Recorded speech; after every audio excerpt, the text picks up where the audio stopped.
ఇక్కడికి వచ్చినప్పుడు మీ మంత్రి గారు చాలా యాక్టివ్ గా డైనమిక్ గా ఉండవే కాకుండా చాలా రెవల్యూషన్ థింకింగ్ ఒకసారి చేస్తూ ఉంటారు.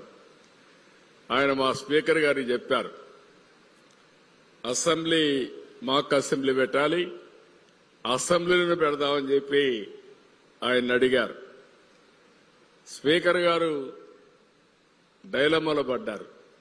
డైలమాలో పడి రూల్స్ పర్మిట్ చేయవు కదా, అడిగింది మంత్రి గారు అడిగారు, ఏం సమాధానం చెప్పాలంటే నాకు ఇన్ఫర్మేషన్ వస్తే నేను ఒకటే చెప్పాను, అసెంబ్లీలో ప్రెమిసెస్ లో పెట్టుకోండి, కానీ అసెంబ్లీ అనేది ఒక శాంక్టిటీ, ఒక పవిత్రత. అక్కడ ఎమ్మెల్యేలుగా ఎంపికైతేనే ఆ రోల్ ప్లే చేయగలుగుతారు తప్ప ఇలాంటి మీటింగ్లు పెట్టకూడదని నేను చెప్పి అసెంబ్లీని మరిపించే విధంగా ఈరోజు సేమ్ సెటప్ వేసి మిమ్మల్ని అందరినీ ఎమ్మెల్యేలుగా ఇక్కడ చూస్తున్నానంటే చాలా గర్వపడుతున్నా. చాలా బాగా చేశారు. సెటప్ కూడా చాలా బాగా ఆర్గనైజ్ చేశారు. మేమేదో మీటింగ్ పెట్టి రూమ్ లో పాస్ చేస్తే ఈ స్ఫూర్తి రాదు. ఇది ఒక స్ఫూర్తిని తీసుకురావడానికి, బాధ్యతను గుర్తుపెట్టుకోవడానికి మనం ఈ కార్యక్రమాన్ని నిర్వహిస్తున్న విషయం మీరు గుర్తుపెట్టుకోవాలి. మనం అందరం ఈ సందర్భంగా డాక్టర్ బిఆర్ అంబేద్కర్ గారి రాసినట్టు రాజ్యాంగం అద్భుతంగా తీర్చిదిద్దారు. ఈ రోజే నివాళులర్పించాం. నివాళులర్పించుకోవడమే కాకుండా భారతదేశ ప్రతిష్ట ఉన్నంత వరకు, ఈ రాజ్యాంగం అంటే భారతదేశం మనుగడ సాధించినంత వరకు అంబేద్కర్ గారు శాశ్వతంగా ప్రజల గుండెల్లో ఉంటారు. దీంట్లో అనుమానమే లేదని చెప్పి కూడా మరొకసారి మీ అందరికీ విజ్ఞప్తి చేస్తున్నా. అనేక ఒడుదుడుకులు వచ్చాయి,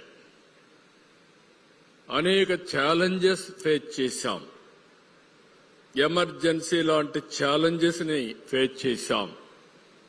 అయితే ఈరోజు రాజ్యాంగం మనుగడ సాధించగలిగిందంటే దానికి కారణం దాన్ని రాసిన విధానం అని చెప్పి కూడా నేను మీకు తెలియజేస్తున్నా. అయితే రాజ్యాంగం యొక్క గొప్పతనాన్ని ప్రతి పౌరుడికి అర్థమయ్యేట్టుగా చెప్పాల్సిన బాధ్యత, అందులో రాను రాను యంగ్స్టర్స్ చెప్పాల్సిన బాధ్యత మనందరిపైన ఉంది. ఇది ఒక పెద్ద ఆయుధం. అయితే అంబేద్కర్ గారు ఒక మాట చెప్పారు, ఈ విషయం కూడా మీరు గుర్తుపెట్టుకోవాలి. రాజ్యాంగం ఎంత గొప్పదైనా దాన్ని అమలు చేసేవారు మంచివారు కాకపోతే అది చెడు ఫలితాలను ఇస్తుంది. ఇది రాజ్యాంగం యొక్క లక్ష్యాలను నీరుగారుస్తుంది. అయితే రాజ్యాంగం అమలు చేసేవారు మంచివారైతే చెడు రాజ్యాంగమైనా మంచి ఫలితాలు ఇస్తుందని చెప్పి రాజ్యాంగాన్ని రాసినప్పుడే అంబేద్కర్ గారు చాలా స్పష్టంగా చెప్పారు. ఇంకొక పక్కన మీరు ఒకసారి ఆలోచిస్తే అంబేద్కర్ గారు ఒక మాట చెప్పారు, నేను మీ అందరికి కూడా ఒక ఆయుధాన్ని ఇస్తున్నాను, ఆ ఆయుధం ఓటు. ప్రపంచంలో చాలా ప్రజాస్వామ్యాలు ఉన్నాయి, కానీ భారతదేశంలో ప్రతి ఒక్కరికి ఓటిచ్చిన ఏకైక రాజ్యాంగం భారతదేశ రాజ్యాంగం అని చెప్పి కూడా నేను మీకు తెలియజేస్తున్నాను. మీరు నెక్స్ట్ ఎలక్షన్స్ కి అందరూ ఓటర్స్ అవుతారు. 18 సంవత్సరాల అవుతారు, మీ అందరికీ ఓటు హక్కు వస్తుంది. కొన్ని దేశాల్లో కొంతమంది బలహీన వర్గాలకు ఓటు ఇవ్వలేదు,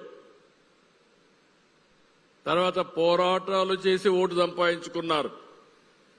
కొన్ని దేశాల్లో మహిళలకు ఓటు ఇవ్వలేదు, తర్వాత కాలక్రమేణా ఓటు హక్కు వచ్చే పరిస్థితి వచ్చింది. ఈరోజు సగం మంది ఎమ్మెల్యేలుగా ఇక్కడ మిమ్మల్ని చూస్తా ఉంటే మహిళలు ఉన్నారు. I'm very happy to see this.